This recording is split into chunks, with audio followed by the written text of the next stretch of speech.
Assalamualaikum warahmatullahi wabarakatuh. Waalaikumsalam warahmatullahi wabarakatuh. Alhamdulillah, binikmatillah, la haula wala quwata illa billah, amma ba'du. Yang saya hormati Pak Iswadi selaku guru senior di SMP Negeri 15, Bapak Ibu, staf dan yang lain, serta kami berempat guru CGP Angkatan 11. Alhamdulillah kita semua diberikan kesempatan untuk bertemu dan melakukan kegiatan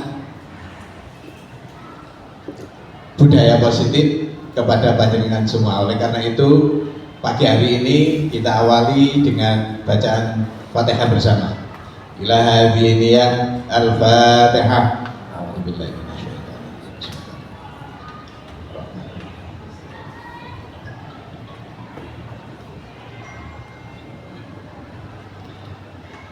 Terima kasih doanya, mudah-mudahan kami berempat bisa menyelesaikan tugas CGP sampai dengan Desember nanti. Oleh karena itu, doa dan semangat dari panjenengan semua, dukungan semangat dari panjenengan semua agar kita bisa menyelesaikan tugas-tugas dari CGP itu. Terima kasih. Untuk itu nanti mohon maaf di dalam diskriminasi budaya positif di SMP Negeri 15, kami selaku CGP Angkatan 11 melakukan kewajibannya untuk mensosialisasikan, mengajak panjenengan semua untuk melakukan diseminasi budaya positif di lingkungan kita bersama. Oleh karena itu, kegiatan ini kita awali dengan menyanyikan lagu Indonesia Raya. Bapak Ibu dipersilakan berdiri.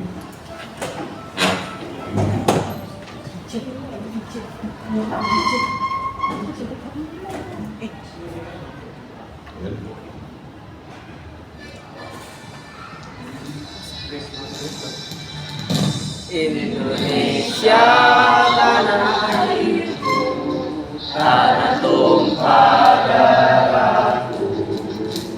Di sanalah aku berdiri, jadi pandu ibuku. Indonesia bangsaku, bangsa dan tanah airku. Marilah kita berseru, Indonesia bersatu. Hiduplah tanahku, hiduplah negeriku, bangsaku, rakyatku semuanya. Bangunlah jiwanya, bangunlah badannya untuk Indonesia Raya. Indonesia Raya, merdeka, merdeka, tanahku, negeriku yang ku cinta. Indonesia Raya, merdeka, merdeka, hiduplah Indonesia Raya. Indonesia Raya, merdeka, merdeka, tanahku, negeriku yang ku cinta. Indonesia Raya, merdeka, merdeka, hiduplah Indonesia Raya. Terima kasih Bapak Ibu, silakan duduk kembali. Juga teman saya CGP silakan duduk kembali. Alhamdulillah, karena di sini ada guru senior kita, saya minta sepatah kata untuk berikan support kepada kami untuk bisa menyelesaikan CGP di Angkatan 11 ini. Kepada Pak Iswadi, saya persilakan.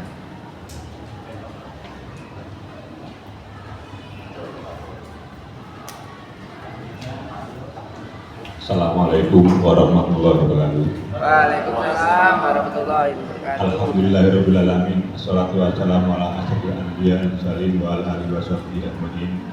Rabbi shrah li sadri wa yassir li amri wahlul 'uqdatam min lisani yafqahu qawli. Amin. Yang terhormat Bapak Kepala SMP 15 Surabaya yang diwakili, dan begitu juga pada staf, karyawan, dan tak lupa pada teman-teman saya CGP Angkatan 11. Mudah-mudahan kita semuanya termasuk dan dikelompokkan olehnya, termasuk hambanya yang senantiasa hormat, patuh, dan taat pada Allah Subhanahu wa Ta'ala, yang senantiasa mau dan mampu untuk melaksanakan apa yang diajarkan dan yang dicontohkan oleh Rasulullah Muhammad SAW. Berkaitan dengan itu, saya pada saat itu diminta untuk memberikan suatu motivasi.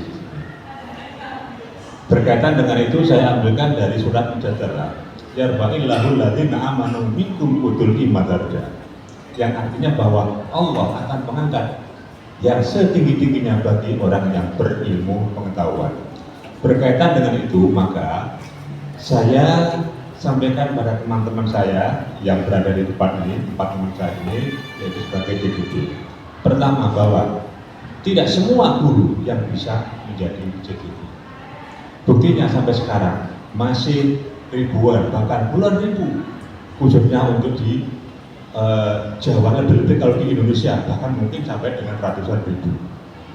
Konon ceritanya bahwa di daerah-daerah mana saja itu pun juga masih berlomba-lomba dan ingin dan selalu ingin untuk menjadi guru penggerak. Yang artinya bahwa nantinya mereka semuanya ingin digerakkan dan akhirnya nantinya juga ingin apa bisa bergerak, kemudian dan juga menggerakkan pada teman-temannya. Jadi itu mudah-mudahan dengan adanya pada panjenengan semuanya yang saat ini sedang terpilih dan tertunjuk, yaitu dan terpanggil sebagai untuk mengikuti JGB, mudah-mudahan nantinya bisa melaksanakan suatu amanah, yaitu mengembangkan, yaitu apa yang dikatakan dalam di JGB itu. Satu diantaranya adalah setelah digerakkan, kemudian dengan digerakkan akhirnya apa? Bergerak. Setelah bisa bergerak maka mampu untuk menggerakkan. Ayo, yang bagi teman-teman yang mungkin masih pasif, ayo gerakkan. Ya apa cara dididik, bu ya bu, dididik bisa apa? Mudah-mudahan dengan adanya kemampuan dari para teman-teman yang sudah menjadi guru penggerak, maka semuanya nantinya itu akan jadi guru-guru yang bergerak, yang pada ujungnya nantinya bisa mengangkat mengenai dunia pendidikan di Indonesia ini, yang dulu katanya bahwa fisika, kalau untuk mata pelajaran fisika itu adalah milik Indonesia. Karena setiap kali mengenai ada olimpiade nasional atau internasional, pasti Indonesia yang meraihnya. Mudah-mudahan nantinya yang kemarin katanya sangat jeblok nilai pendidikan Indonesia, mudah-mudahan dengan adanya banyak guru penggerak, maka akan bisa mengangkat mengenai nilai pendidikan di Indonesia. Itulah yang bisa saya sampaikan, mudah-mudahan ada guna dan manfaat. Akhirul kalam, assalamualaikum warahmatullahi wabarakatuh. Terima kasih Pak Is atas sambutan dan supportnya. Mudah-mudahan kami berempat wabil khusus untuk bisa melaksanakan tugas ini sampai selesai, insya Allah sampai Desember. Dan seperti itu, Bapak Ibu sekalian, saya akan lanjut ke materi diseminasi budaya positif. Nah, kenalkan, saya M. Iksan, mengampu pendidikan agama Islam di kelas 7 dan kelas 9. Di budaya positif ini saya bersama Bapak Satrio Prakoso Wicaksono, nanti kenalannya sendiri aja biar tuntas. Kalau saya mau menerangkan ada beberapa yang tidak tuntas. Oleh karena itu lanjut ke agenda kegiatan kita siang hari ini. Agenda kita siang hari ini sudah dibuka dengan doa dan lagu Indonesia Raya. Terima kasih atas doa dan bersama-sama untuk menyanyikan Indonesia Raya. Kemudian dilanjutkan dengan sambutan guru senior yaitu Pak Iswandi. Alhamdulillah bisa memberikan support dan wejangan kepada kami berempat untuk melaksanakan tugas. Mudah-mudahan bisa melaksanakan dengan baik. Kemudian nanti materi dan penutup materi yang saat ini adalah materi masuk ke tahapan materi. Seperti biasanya, nah, oleh karena itu, ayo kita mulai kelas ini supaya nggak serius, ya, nggak sepaneng. Kita pakai kesepakatan kelas. Di situ saya contohkan saling menghargai selama kegiatan diseminasi. Sepakat ya? Menghargai saya sebagai narasumber, saya juga menghargai panjenengan selaku audien. Kemudian yang lain, ada lagi tidak baca, tidak buka HP, tidak berkomen dan lain sebagainya. Oh ya wes, kalau begitu nanti ada ada usul bila nanti saya tunjuk, begitu ya. Oke. Nah, mengajukan pendapat dengan persetujuan pemateri. Nah, begitu. Mengajukan pendapat dengan persetujuan materi. Begitu? Supaya nanti tidak melantur jauh-jauh, ya kan? Kita bisa menggunakan waktu dengan efisien. Begitu. Kalimatnya menggunakan waktu dengan efisien. Menggunakan waktu dengan efisien. Ada lagi? Saya nggak perlu panjang-panjang, mungkin 1 jam saja saya nanti itu. Nah, oke, masuk. 3 ini aja cukup ya. Nah, 3 ini cukup. Oke, masuk kesempatan kelas. Nah, ini saya angkatan 11, utusan SMP Negeri 15. Diseminasi di budaya positif ini masuk di modul 1.4. 1.1, 1.2, 1.3 dan 1.4. Saat ini masuk di modul 1.4. Oke, matur suwun. Apa itu budaya positif? Apa itu budaya positif? Ya pokoknya yang baik-baik itu kan budaya positif ya. Nah, ternyata perwujudan dari nilai-nilai atau keyakinan universal yang diterapkan di sekolah, di kelas, di lingkungan sekolah secara universal berarti di lingkungan sekolah. Kita tarik ke yang lebih sempit lagi adalah di lingkungan kelas. Panjenengan semuanya sebagai wali kelas. Mengajak teman-teman, anak-anak, mengajak anak-anak untuk melakukan hal-hal yang positif, yang merubah dari kalimat-kalimat yang negatif, yang jelek, yang tabu. Nah, untuk kita jauhi dan selalu anak-anak kita ajak untuk melakukan atau berbicara yang baik-baik. Itu contoh kecil budaya positif. Nanti itu ada rincian-rincian. Yang penting budaya positif itu adalah perwujudan dari nilai-nilai yang universal yang dilakukan secara diterapkan di lingkungan sekolah. Itu budaya positif. Matur suwun. Lanjut. Nah, panjenengan budaya positif ini. Berikut. Pemberian hukuman dapat mendisiplinkan siswa. Sepakat panjenengan? Sepakat ya? Sepakat. Jangan disenyumin saja saya. Sepakat apa betul? Sepakat. Manut. Ya. Pemberian hadiah meningkatkan prestasi siswa. Pasti. Berarti itu budaya positif ya. Budaya positif. Ya. Guru harus mampu memberikan solusi untuk siswa yang bermasalah. Memang, ya kan? Karena anak-anak kita itu kan datang dari rumah ke sekolah, ada yang membawa hal yang positif, ada yang membawa hal yang negatif. Nah, yang positif, no problem. Tapi bagi anak didik kita, yang membawa masalah dari rumah, nah ini berarti kita sebagai bapak ibu guru harus bisa memberikan solusi atas masalah tersebut. Nah, nih, sepakat ya? Guru harus mampu ya memberikan hal-hal yang memberikan solusi bagi siswa.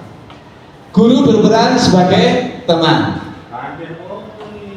Wah, nggak percaya. Ono sing gak gelem dadi kancane. Ya.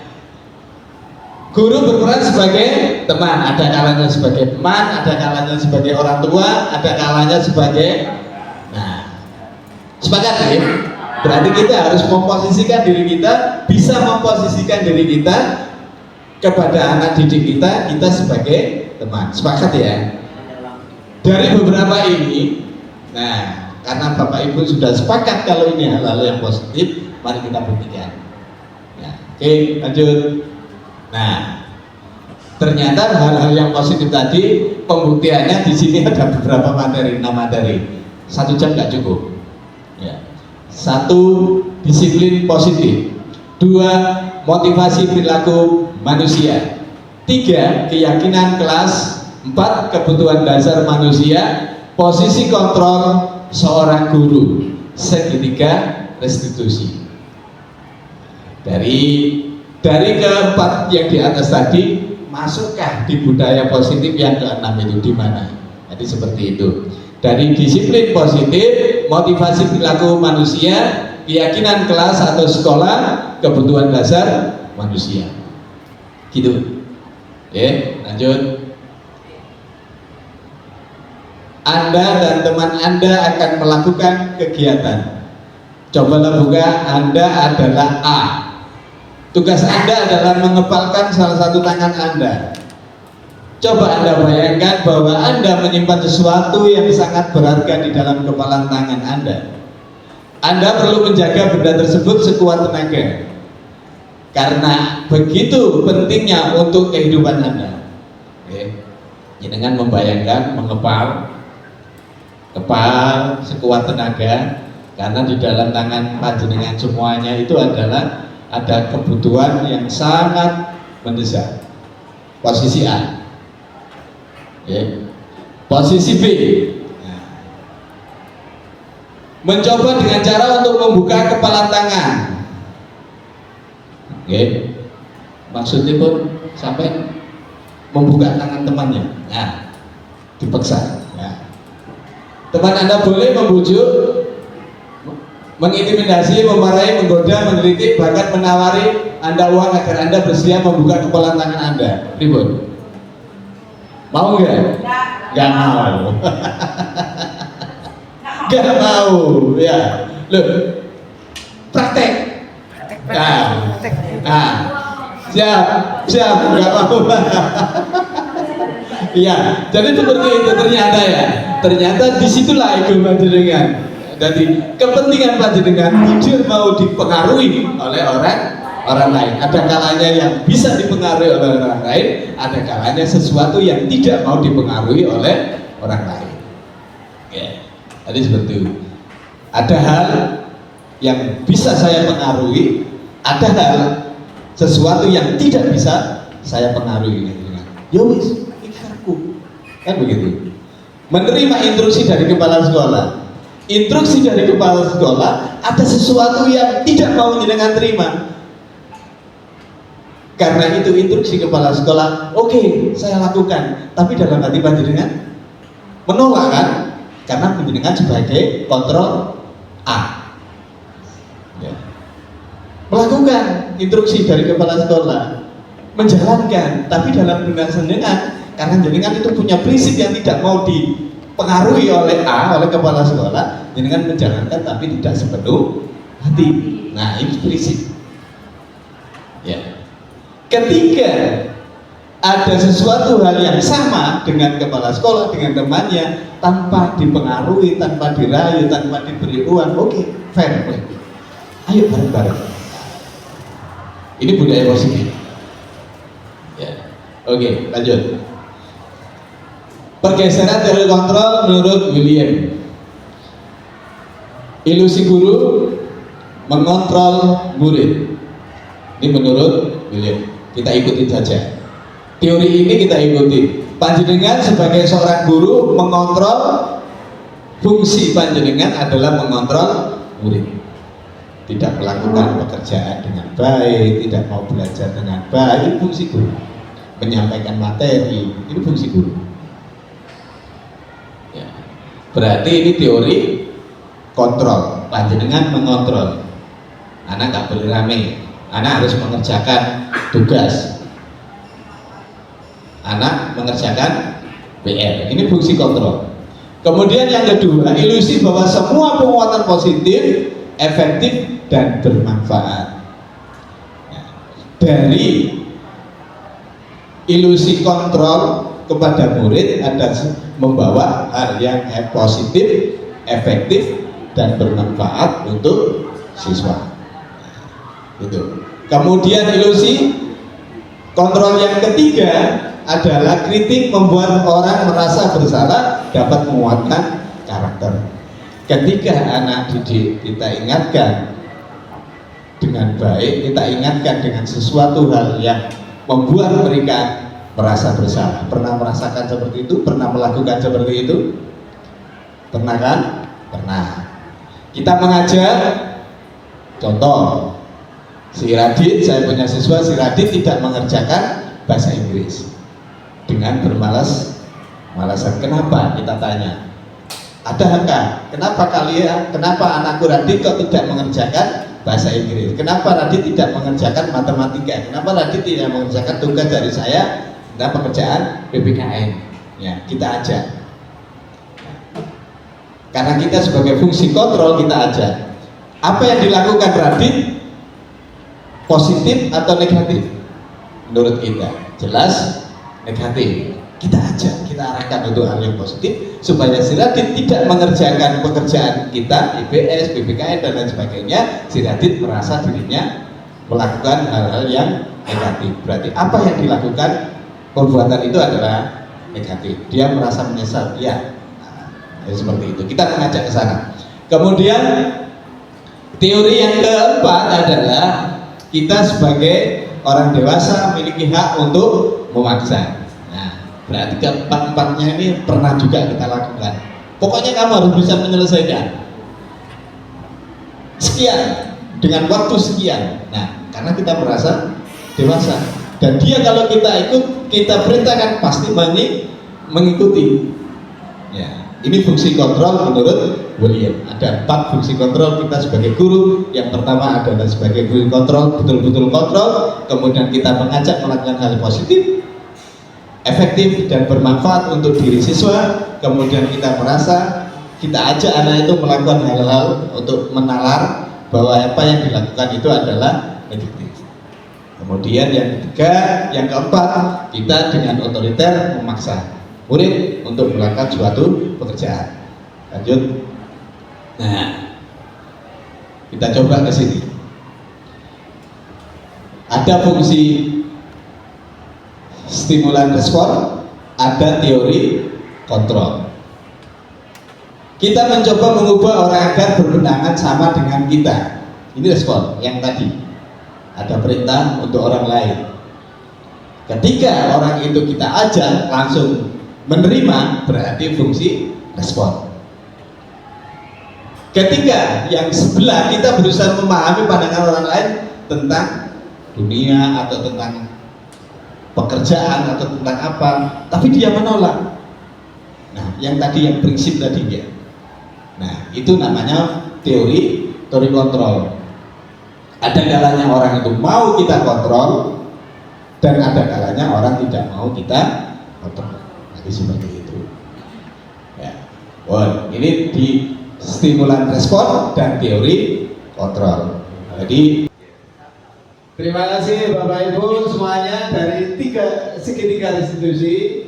Saya akan memutarkan video, silakan dinikmati dan dipahami dari segitiga institusi. Nanti saya minta pertanyaannya. Oleh karena itu Bapak Ibu silakan dipahami video ini.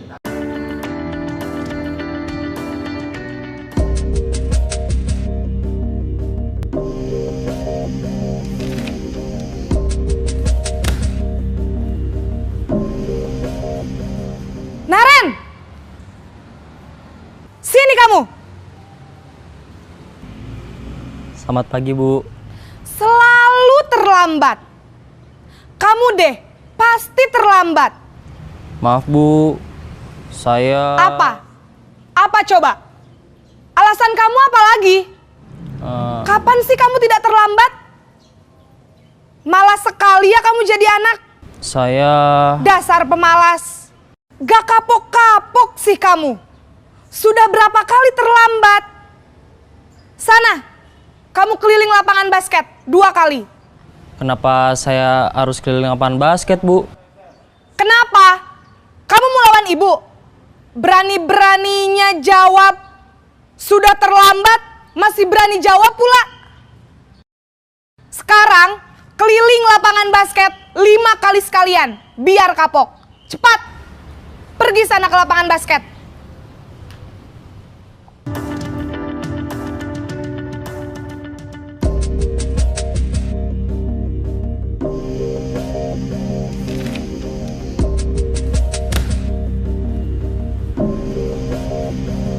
Naren!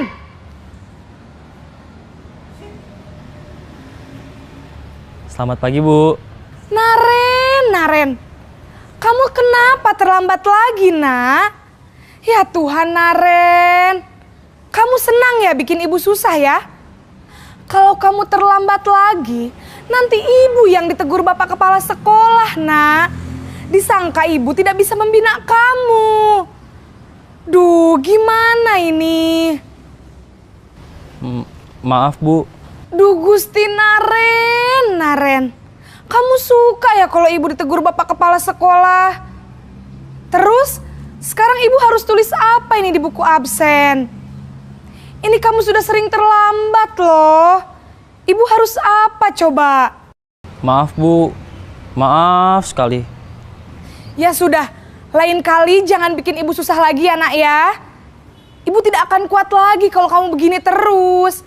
Bisa jantungan kalau ibu ditegur bapak kepala sekolah. Sana cepat ke kelas. Maaf ya, Bu. Maaf sekali. Posisi pembuat rasa bersalah berbicara dengan nada tenang.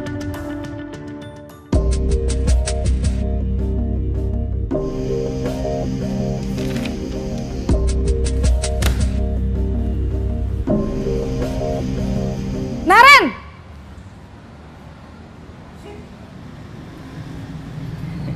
Selamat pagi, Bu. Wah, sudah jam berapa ini nak? Terlambat lagi ya sayang. Iya, Bu. Habis ibu saya lupa bangunkan saya, Bu. Kamu malah menyalahkan ibu kamu. Kamu bukannya anak yang larinya paling kenceng. Kok terlambat sih? Iya, Bu. Saya memang terlambat bangun tadi. Jadi, biarpun saya lari kencang, tetap gak kekejar, Bu. Ya sudah sana. Nanti lain kali larinya lebih kenceng lagi ya. Biar gak terlambat lagi. Bikin seneng ibu. Demi ibu. Bisa kan? Bisa lah, Bu. Ya sudah sana masuk kelas. Ibu beresin urusan absen kamu. Kamu ini ada-ada saja.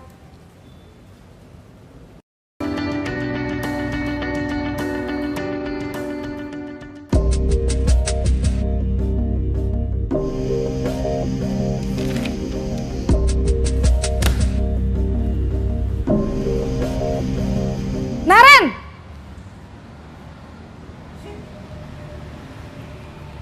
Selamat pagi, Bu. Naren, apa peraturan sekolah kita tentang jam berapa kita harus masuk sekolah, nak? Kita harus di sekolah jam 7, Bu. Iya, betul. Sekarang sudah jam 7.20. Naren sudah tahu konsekuensinya jika terlambat hadir. Paham, Bu. Saya harus tinggal kelas pas jam istirahat selama 20 menit. Iya, benar. Konsekuensinya demikian. Jadi nanti jam 9.30 pas istirahat, kamu harus tinggal di kelas, kerjakan tugas tambahan untuk ketertinggalan kamu, ya? Baik, Bu.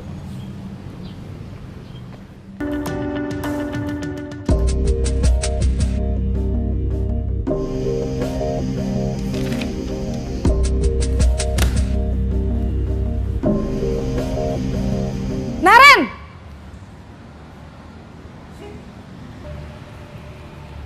Selamat pagi, Bu. Selamat pagi, Naren. Maaf, Bu. Saya terlambat. Iya, sekolah masuknya jam 7, sekarang sudah jam 7.20. Jadi sekarang bagaimana ini, Naren? Maaf, Bu. Saya lupa setel alarm saya semalam. Baiklah, menurut kamu, keyakinan sekolah yang mana yang perlu kamu tingkatkan? Menghargai diri sendiri dan orang lain mungkin ya, Bu. Setuju. Jadi, apakah Naren meyakini prinsip saling menghormati tersebut? Iya, Bu. Saya meyakininya. Apakah Naren bersedia memperbaiki masalah keterlambatan ini? Bersedia, Bu. Bagaimana kamu akan perbaiki masalah keterlambatan ini? Saya akan coba untuk tidak lupa menyetel alarm saya, Bu. Baik, kalau Naren lupa menyetel alarm di rumah, ada orang yang kira-kira bisa bantu mengingatkan tidak? Ada, Bu. Kakak saya, Kak Ema. Ada lagi selain Kak Ema? Selain Kak Ema, ada ibu saya. Baik, jadi yang mengingatkan Naren adalah Kak Ema dan ibu kamu ya? Kira-kira akan mulai setel alarm kapan nih Naren? Setelah pulang sekolah, akan segera saya lakukan. Baik, jadi Naren akan setel alarm untuk bangun besok pagi dan akan diingatkan oleh kakak dan ibunda Naren ya. Ada lagi yang mungkin perlu dilakukan Naren agar tidak terlambat bangun lagi? Tidak ada, Bu. Baik Naren, terima kasih untuk kerjasama kamu. Sekarang kamu perlu kembali ke kelas untuk belajar. Baik, Bu. Terima kasih.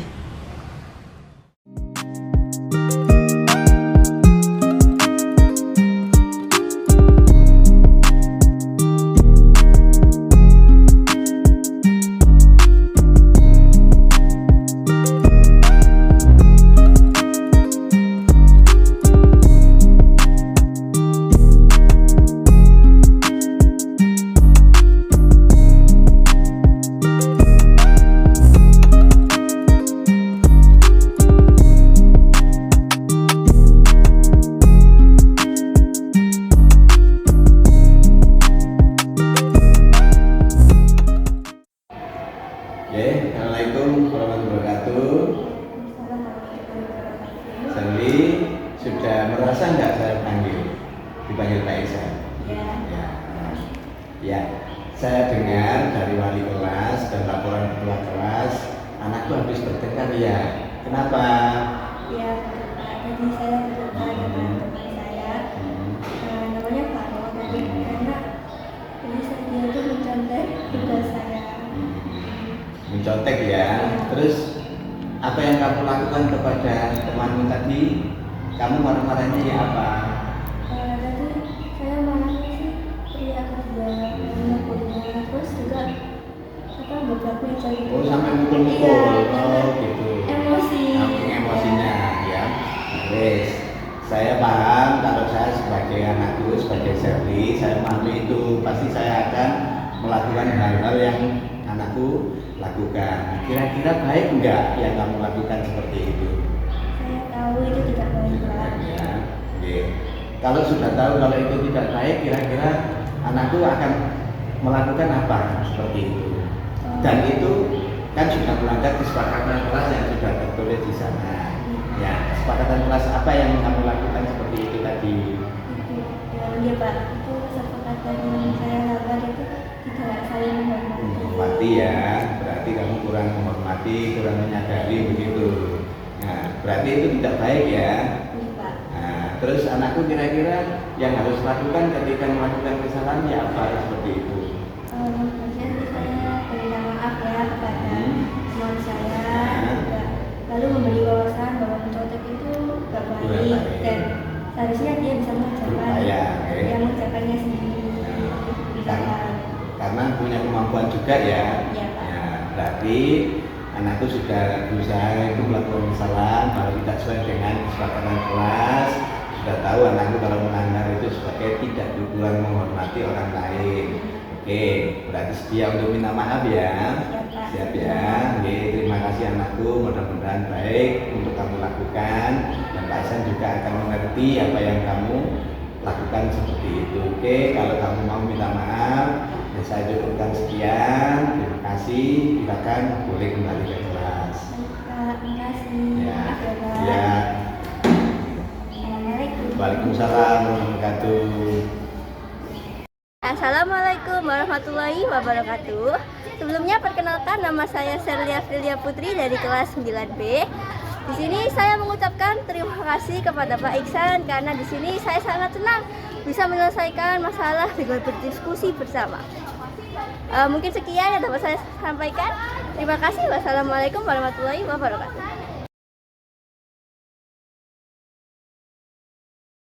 Oke,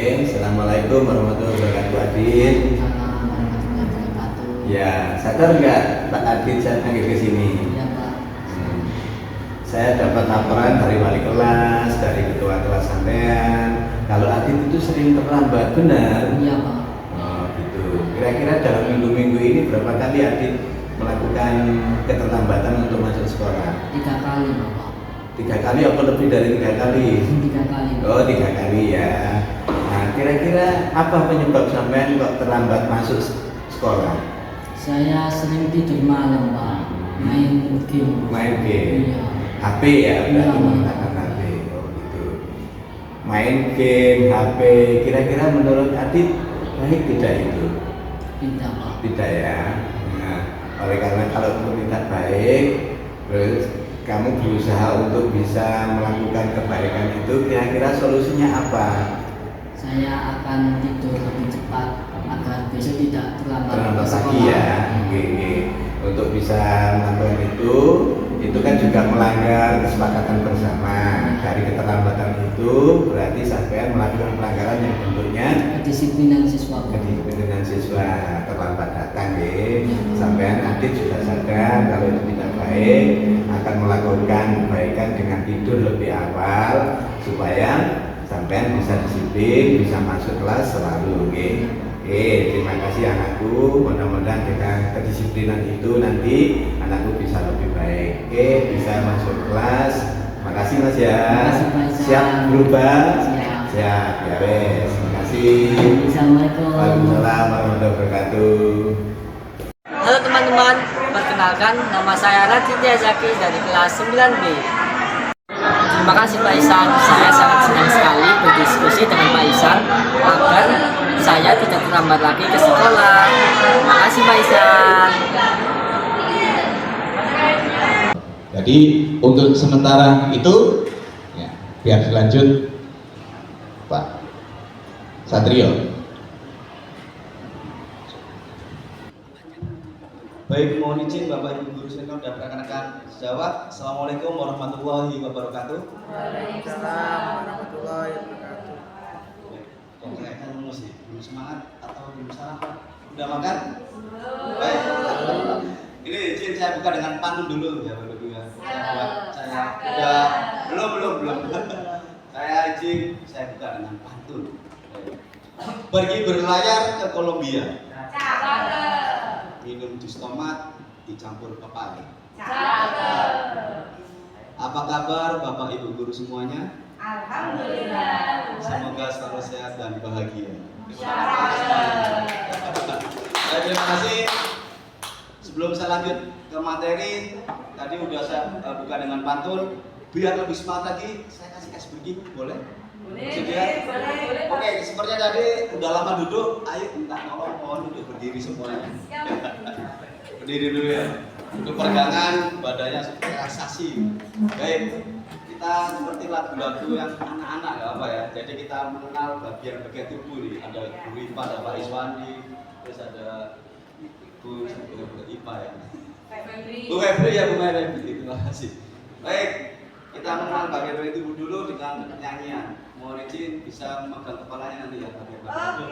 Nah, kayak lagu yang sudah diketahui. Kepala, Lutut, kaki, lutut, aduh, oke stop. Pelan-pelan, awas pelan-pelan. Nanti kalau nggak pelan-pelan nggak bahaya. Ulang ya. Kepala, pundak, lutut, kaki, kepala. Stop, kepala dulu. Nanti kalau saya bilang lutut, ke lutut ya, jangan lihat tangan saya. Jadi sesuai dengan instruksinya. Kalau saya bilang lutut, berarti ke jangan lihat saya, lihat, dengarkan instruksinya, jangan dilihat yang di depan. Kepala, pundak, lutut, kaki, lutut, pundak, kepala, kaki, lutut, pundak, kepala. Baik, Bapak Ibu, terima kasih buat kita semuanya. Baik, izin saya melanjutkan teori atau dari modul 1.4. Izin memperkenalkan diri dulu. Nama saya Satrio Prakoso Caksono dari SMP Negeri 15 Surabaya, mengampu mata pelajaran PJOK, dan saya calon guru penggerak angkatan 11.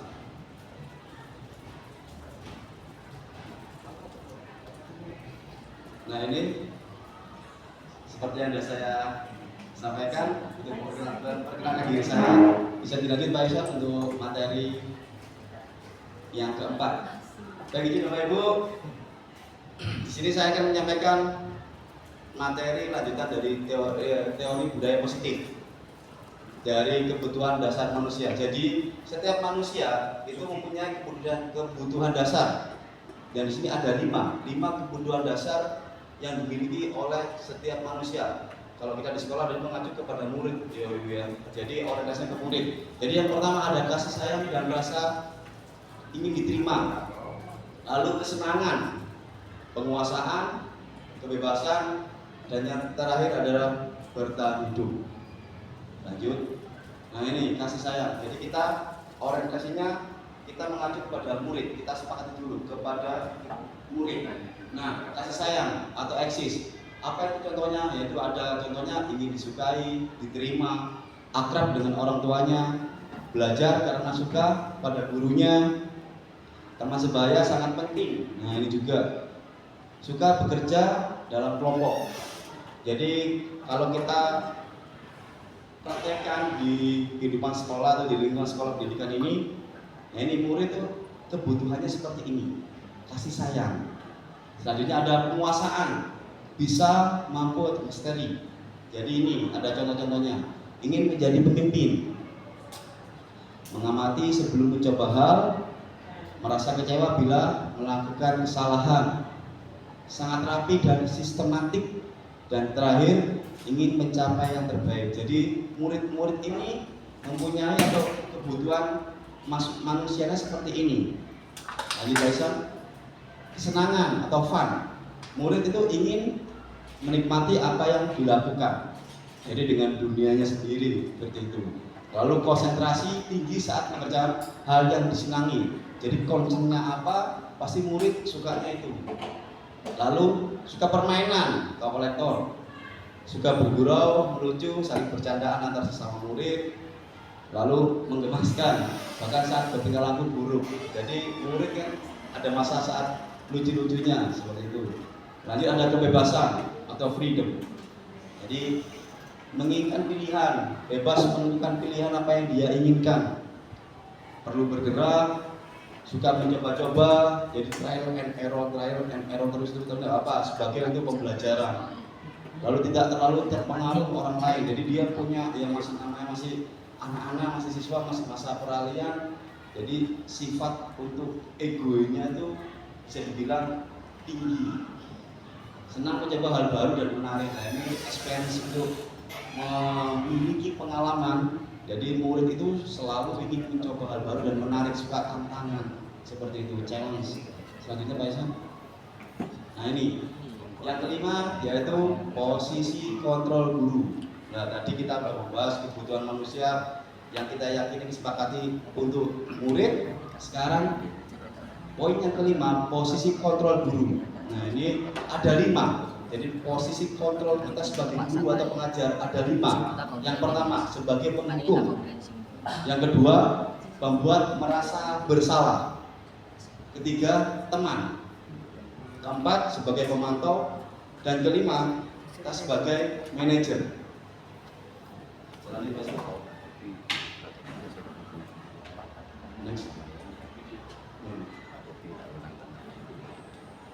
Nah, ini kita bisa lihat bersama bagaimana penjabarannya 5 posisi kontrol sebagai guru atau pengajar. Yang pertama sebagai penghukum. Jadi kita bisa breakdown satu persatu, dan ini bisa dijabarkan sebagai penghukum tuh guru berbuat seperti apa. Biasanya ya mohon maaf izin sharing, sebagai penghukum biasanya guru itu menghadik, menunjuk-nunjuk, menyakiti, menyindir, dan lain sebagainya. Itu sebagai penghukum. Dan kalau sebagai pembuat orang merasa bersalah, dikasih nasihat, berceramah gitu. seharusnya seperti ini, bapak kecewa, ibu kecewa, seperti itu.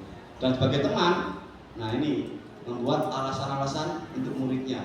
Jadi guru as a friend, sebagai teman, bagaimana caranya bisa merangkul murid-murid yang ada di sekolah. Lalu sebagai pemantau ini menghitung dan mengukur, artinya tindakan apa aja yang dilakukan murid bisa dianalisa dengan berbagai macam pertimbangan dan pengukuran.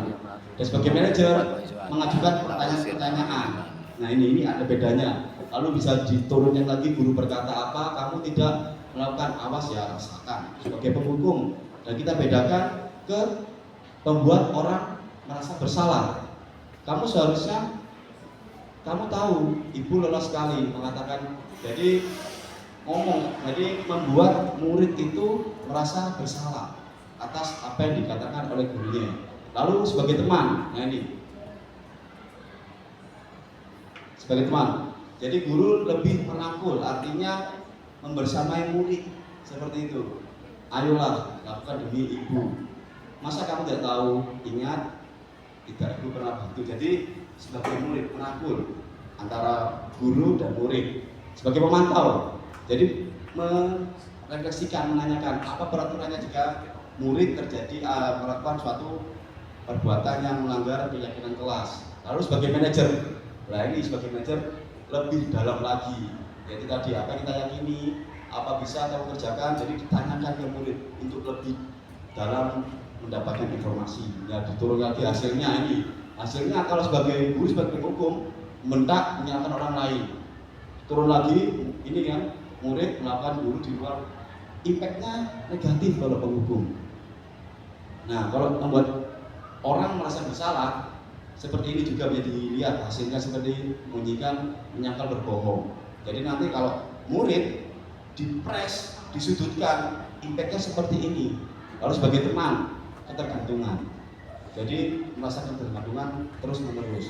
Sebagai pemantau, hasilnya menyesuaikan diri bila diawasi. Jadi terkontrol, dipantau terus. Bawahnya kaitan dengan dunia itu terus. Dan sebagai manajer ya ini menguatkan pribadi. Jadi tadi merangkul untuk menguatkan pribadi si murid tersebut. Murid lebih dekat dan bisa saling berkolaborasi nanti antara guru dan murid untuk mencapai suatu tujuan tertentu yang baik pastinya. Next Pak Isan. Nah, yang keenam, restitusi. Apa itu restitusi? Restitusi adalah proses menciptakan kondisi bagi murid untuk memperbaiki kesalahan mereka, sehingga mereka bisa kembali pada kelompok mereka dengan karakter yang lebih kuat. Restitusi itu.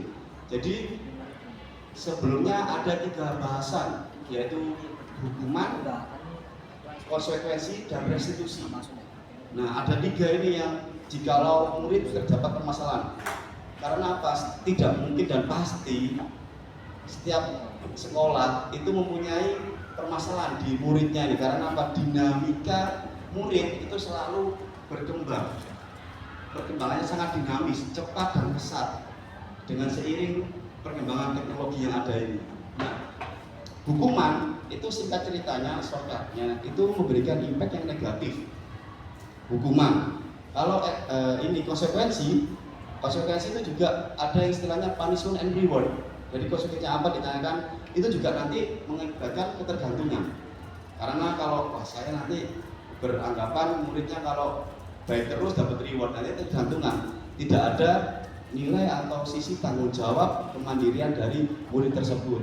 Nah restitusi sekarang kita bahas, dan nanti semoga dengan pembahasan restitusi ini sangat menarik sekali. Karena apa? Nanti akan dijelaskan bagaimana seorang pengajar atau guru memecahkan suatu permasalahan dengan cara restitusi ini. Dan penjabaran atau pengertian restitusi seperti ini. Menurut dosen, restitusi juga merupakan proses kolaboratif yang mengajarkan murid untuk mencari solusi untuk masalah mereka dan membantu murid berpikir tentang orang seperti apa yang mereka ingin menjadi tujuan mulia dan bagaimana mereka harus memperlakukan orang lain. Jadi nanti diajak, intinya restitusi ini diajak. Jikalau murid kamu nanti menjadi seperti ini atau dibalik kondisinya, bagaimana rasanya? ditanyakan sebab akibatnya dulu, karena tidak mungkin ada akibat tanpa sebab seperti itu. Jadi ditanyakan, ada proses kolaboratif, jadi antara guru dan murid saling berkolaborasi, menanyakan, ditanyakan, jadi komunikatif, intinya dikomunikasikan seperti itu. Lanjut Pak Ihsan. Nah ini 9 ciri-ciri restitusi. Ini bukan untuk menebus kesalahan, namun untuk belajar dari kesalahan. Ini turunannya dari pengertian restitusi, mempunyai ciri-ciri seperti ini, memperbaiki hubungan. Jadi kalau ada murid, dan pastinya ada, melakukan pelanggaran atau permasalahan di sekolah, nanti tidak ada image nanti, wah saya mohon maaf dihukum oleh bapak ini, saya dendam, tidak, dengan ibunya dendam. Ada rasa negatif. Nah, dengan cara segitiga restitusi nanti yang akan dijabarkan setelah ini, restitusi ini akan memperbaiki hubungan seperti itu. Tawaran bukan paksaan, jadi menawarkan, kita berbagi, penawaran. Restitusi menuntun untuk melihat ke dalam diri, jadi introspeksi pada diri sendiri. Restitusi mencari kebutuhan dasar yang mendasari tindakan. Nah, tadi kan sudah disampaikan kebutuhan dasar manusia itu apa saja, ada 5 poinnya. Nah, itu ketika kita menanyakan ke murid, itu nanti ketemu kebutuhan dasar apa yang belum tercapai, sehingga murid tersebut melakukan suatu pelanggaran atau yang menyalahi keyakinan kelas yang sudah dibuat, seperti itu. Restitusi diri adalah cara yang paling baik. Restitusi fokus pada keterbukaan tindakan. Jadi open, terbuka, ada apa dibicarakan, diseringkan, didiskusikan sehingga mendapatkan solusinya. Restitusi fokus, nah ini kan, restitusi fokus pada solusi. Jadi permasalahannya apa, dicari problem solvingnya di mana, cari solusinya. Jadi ada permasalahan apa, didiskusikan, sharing, dari situ terdapat solusi yang dimana bisa memecah kendala atau permasalahan yang sedang dialami. Restitusi mengembalikan murid yang berbuat salah pada kelompoknya. Biasanya kalau ada murid yang terkena masalah atau membuat masalah, itu nanti bisa tersingkir atau apa ya sekiranya ya ini tersingkir dan tidak diterima kembali. Nah, dengan cara restitusi ini nanti murid akan kembali kepada kelompoknya atau ke teman-temannya seperti sedia kala. Lanjut Pak Ihsan. Nah ini restitusi, ada segitiga restitusi di mana ada 3 tahapan, sisi 3 tahapan yang harus dilakukan atau dilalui dalam menyelesaikan suatu permasalahan atau kendala yang dimiliki oleh siswa. Jadi jika siswa mempunyai suatu permasalahan, bisa nih Bapak Ibu praktekkan seperti ini dengan cara menggunakan tahapan segitiga restitusi ini. Yang pertama valid yang pertama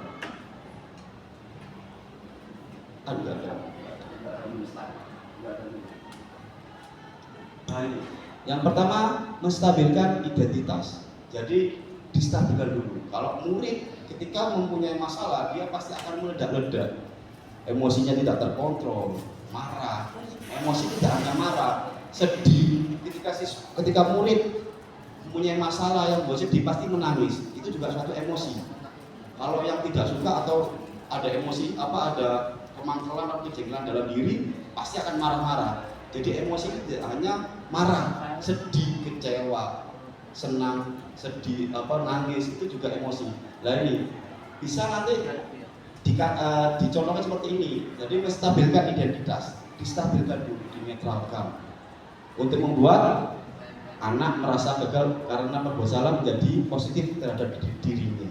Jadi distabilkan, dinetralkan. Contohnya ini, guru berkata bahwa salah itu hal yang manusiawi. Tidak ada manusia yang sempurna. Bapak Ibu juga buat salah. Jadi bisa nanti disampaikan kepada murid Bapak Ibu, jika melakukan suatu pelanggaran atau menyalahi keyakinan kelas, bisa dipraktikkan seperti ini. Jadi distabilkan dulu, distabilkan identitasnya murid itu. Lanjut Pak Ihsan. Nah, setelah menstabilkan, kita menetralisir, kita menormalkan. Langkah yang kedua dari tahapan segitiga restitusi itu adalah validasi kebutuhan. yang dimana membantu siswa mengenali basic atau dasar kebutuhan yang ingin dipenuhi ketika melakukan kesalahan itu, Pak. Seperti yang sebelumnya saya sampaikan. Jadi ketika ada murid yang melakukan pelanggaran atau menyalahi keyakinan kelas yang dibuat, pastinya ada kebutuhan dasar dari manusia yang belum terpenuhi. Nah, itu ditanyakan apa, kenapa, sebabnya dulu. Nah, ini bisa dicontohkan dengan statement atau guru berkata seperti gimana seperti ini. Kamu bisa saja kan melakukan hal yang lebih buruk, tapi kamu tidak melakukannya kan, jadi divalidasi. Kamu pasti punya alasan mengapa melakukannya, ditanyakan. Dengan begitu, dengan ditanyakan, nanti murid akan lebih terbuka, dan bisa saling mengetahui sebab akibatnya. Dan yang ketiga, menanyakan keyakinan. Maksudnya ketika menanyakan keyakinan ini bertujuan untuk anak melihat kesalahannya dihubungkan dengan norma sosial dan nilai-nilai yang mendasari manusia berinteraksi dengan orang lain. Contohnya guru berkata, apa nilai yang kita percaya di kelas atau sekolah kita? Misal ada siswa yang terlambat, ditanyakan, loh, misal hari Senin masuk jam berapa? 06.30 Bu, setengah 17, sekarang jam berapa? Nah itu ditanyakan, apa yang kita percayai di kelas atau sekolah kita, peraturan keyakinan kelas atau sekolah yang telah dibuat itu disampaikan kepada siswa, ditanyakan apa yang telah disalahi atau dilanggar oleh murid tersebut. Ini. Nah, baik Bapak Ibu, jadi tadi itu yang terakhir materinya segitiga restitusi. Jadi silakan nanti bisa dipraktekkan Bapak Ibu. Bisa dipraktekkan dari segitiga restitusi ini. Jadi mulai tahapan yang pertama menstabilkan, validasi, serta menanyakan keyakinan tadi itu. Assalamualaikum Pak, selamat siang. Waalaikumsalam. Selamat siang Mania, selamat siang Vanessa. Ya, Pak, ini kan ada anak kelas yang dari tadi punya ke kamar mandi Pak. Muhammad Iqbal Pak. Muhammad Iqbal, Iya. Iya. Sudah laporan sudah Pak terima. Terima kasih atas semuanya. Oke Pak. Ya, Pak. Terima kasih ya Pak. Semangat belajar ya. Siap. Assalamualaikum.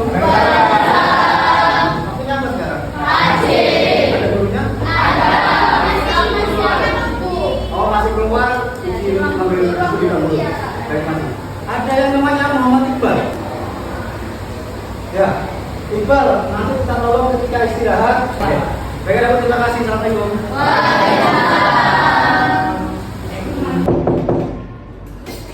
Selamat siang Pak. Waalaikumsalam. Selamat siang. Muhammad Iqbal dari kelas 9. Iya Pak. Ya, silakan duduk. Baik, Muhammad Iqbal. Ya, Pak. Panggilannya Iqbal. Iya Pak. Lanci ya. Iya. Gimana kabar Iqbal hari ini? Baik, Pak. Baik. Iqbal, kelas 9 hari ini jadwal mata pelajarannya apa aja ya? Tadi IPS, bahasa Inggris, terus sama matematika katanya Pak. Bahasa Inggris gurunya siapa? Emron. Pak Imron. Iya Pak. Pak Imron tadi laporan ke Pak Satrio. Pak Satrio selaku wali kelas 9C mendapatkan laporan Pak Imron bahwa Iqbal ini sering keluar masuk izin keluar kelas. Dan juga ada beberapa teman lainnya menyampaikan hal yang sama. Itu Iqbal kemana?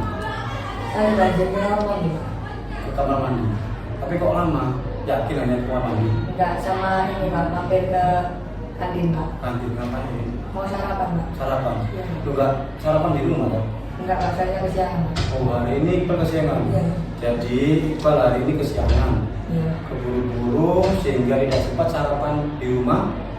Dan ketika di sekolah izin ke luar kelas, izinnya ke kamar mandi, tetapi makan di kantin. Iya Pak. Nah, berarti kira-kira Iqbal ini sudah menyalahi keyakinan kelas nggak?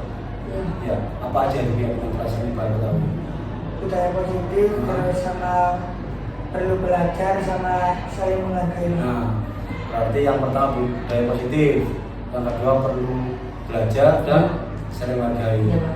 Dari keyakinan kelas yang dibuat tadi, yang dipercayai bahwa Iqbal sudah sadar ya kalau Iqbal telah melanggar atau menyalahi keyakinan kelas yang disepakati bersama. Itu ya.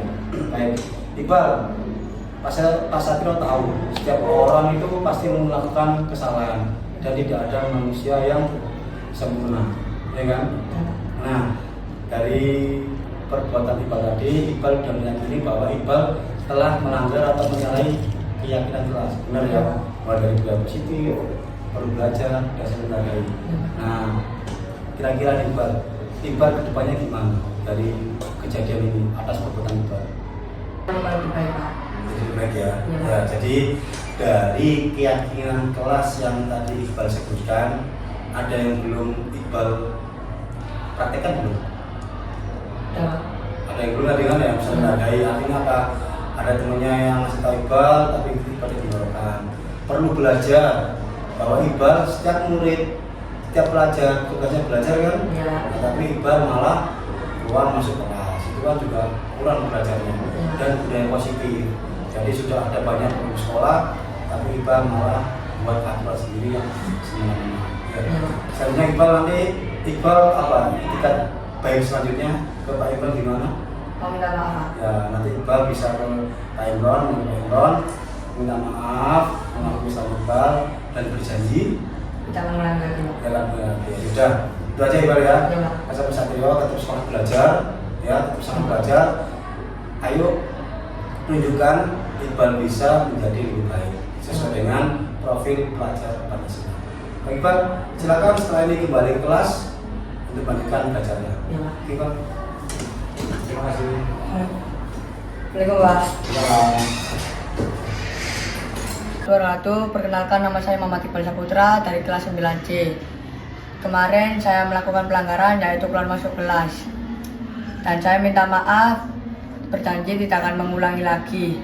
Kepada Pak Satrio, terima kasih telah menasihati saya. Untuk Pak Satrio, semangat dan terima kasih, Pak. Bisa. Baik Bapak Ibu, demikian materi yang bisa saya sampaikan. Kira-kira ada yang perlu ditanyakan? Sudah jelas? Ada yang perlu ditanyakan dari ini materi budaya positif?